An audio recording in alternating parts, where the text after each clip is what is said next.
Hey, bonjour tout le monde, mon nom est Julien Brault, cofondateur de Arbekin. Aujourd'hui, je vais vous parler de ce que font peut-être vos enfants, peut-être même devant vous, parce que vous êtes pognés à la maison en train de travailler, puis vos enfants aussi, puis qu'est-ce qu'ils font?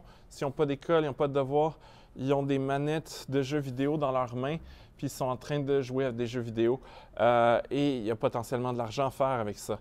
Avant d'entrer dans le cœur du sujet, je veux juste vous dire, on a une offre exceptionnelle pour vous. On offre 10 de rabais sur tous les abonnements à l'application Arbekin.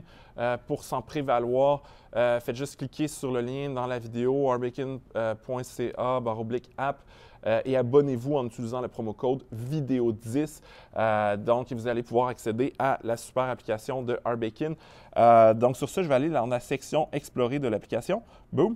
Et je vais aller trouver la liste qui s'appelle Marathon de jeux vidéo.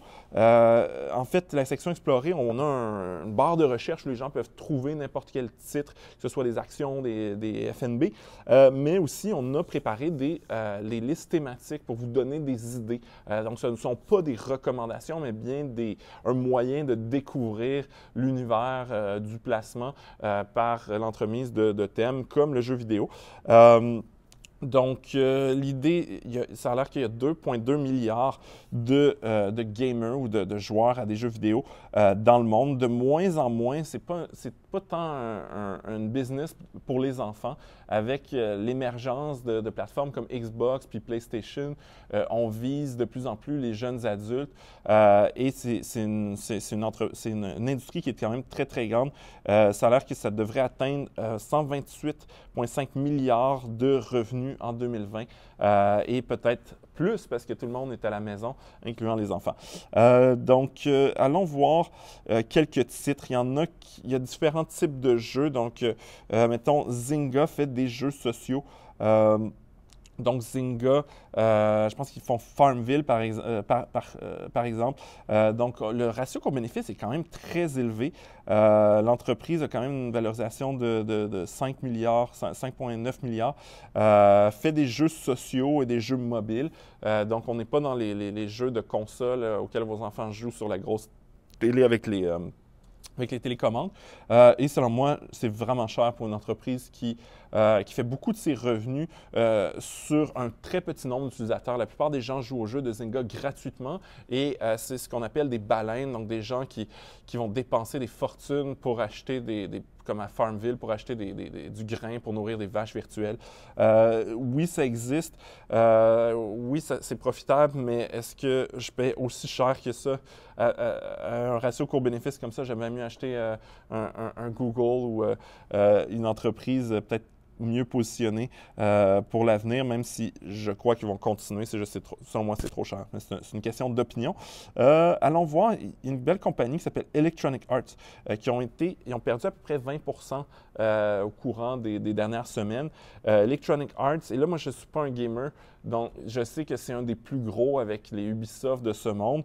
Je ne saurais même pas vous dire c'est quoi les franchises qu'ils ont. Heureusement, dans l'application Arbekin, j'ai une petite liste. Ils font Maiden NFL, pour ceux qui connaissent ça.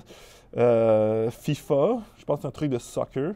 Star Wars, Battlefield, Sims, Need for Speed. Il n'y a aucun de ces jeux-là que je connais, mais je suis sûr que Electronic Arts est un des plus gros noms dans le jeu vidéo. Il y a sûrement même des marques que moi, qui est quelqu'un qui ne s'y connaît pas vraiment, connaîtrait. C'était juste quelques exemples de jeux qu'ils font.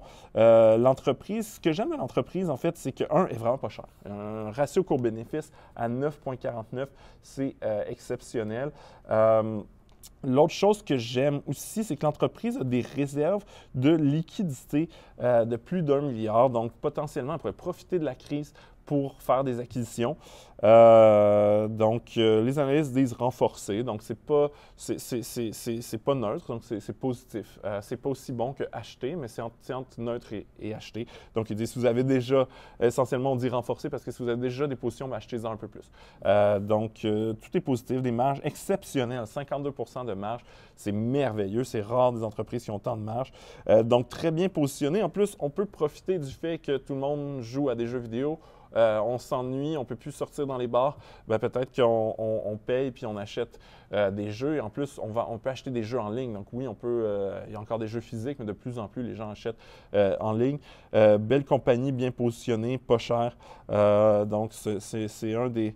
Je suis en train de me convaincre de l'acheter moi-même en vous parlant. Une autre compagnie, puis celle-là, je la connais, Take-Two Interactive. Je la connais parce que c'est un des seuls jeux modernes auxquels j'ai joué. C'est sûr, dans mon temps, j'ai joué à la Super Nintendo puis la NES, là, la NES, c'était le premier avant le Super Nintendo.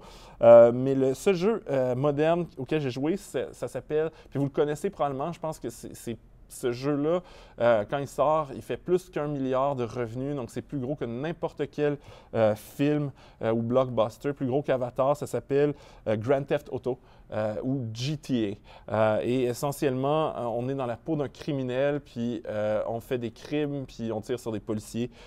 Jeu controversé, par exemple, mais c'est amusant pour avoir joué. Et essentiellement, Take-Two Interactive fait son argent. C'est vraiment le gros money maker, donc Grand Theft Auto, donc, qui est produit par Rockstar, qui est une division de Take-Two. Puis il y en a d'autres comme L.A. Noire, Max Payne, Midnight Club, mais l'entreprise est extrêmement exposée à ce jeu-là. Donc il y a quand même un risque à dire que lorsqu'ils sortent la prochaine version de Grand Theft Auto, si le jeu ne fonctionne pas et investissent des centaines de millions dans chaque édition du jeu, l'entreprise... Et c'est catastrophique parce que c'est une majorité de leurs revenus, un seul jeu. En plus, on paye 36 fois le ratio court-bénéfice. Autant j'ai déjà joué au jeu, puis je trouvais le jeu super cool, autant en tant qu'investisseur, je suis moins excité. On paye un peu cher, selon moi, il y a plus de risques. J'aime bien mieux entre les deux. En tant qu'investisseur, Electronic Arts gagne haut la main. Sinon, dans la liste, on a aussi des fabricants de, là on a parlé d'éditeurs de jeux vidéo, des fabricants de composantes qui entrent dans la fabrication de consoles, comme NVIDIA qui fait des processeurs ou Intel. Puis je vous invite à aller voir la liste au complet. Il y a plein de choses super intéressantes. Il y a d'autres éditeurs de jeux qui sont vraiment intéressants. Donc, allez télécharger Arbekin, allez voir les listes, amusez-vous. Sur ce, ben, je vous invite justement à vous abonner à Arbekin. C'est une application mobile qui se connecte à tous vos comptes d'investissement, vos comptes de banque, qui vous aide à mieux comprendre comment vous dépensez votre argent, à prendre de meilleures décisions d'investissement, vous donner des idées d'investissement comme je vous l'ai montré avec les listes, faites de l'analyse de portefeuille, et ainsi de suite. Si vous voulez commencer à investir en bourse parce que vous voyez des belles opportunités dans le marché boursier parce que ça s'est effondré d'à peu près 30 % au courant des dernières semaines, bien, je vous invite à aller sur arbekin.ca/offre et aller voir des super offres pour investir en bourse. Donc, sur ce, je vous souhaite une bonne journée.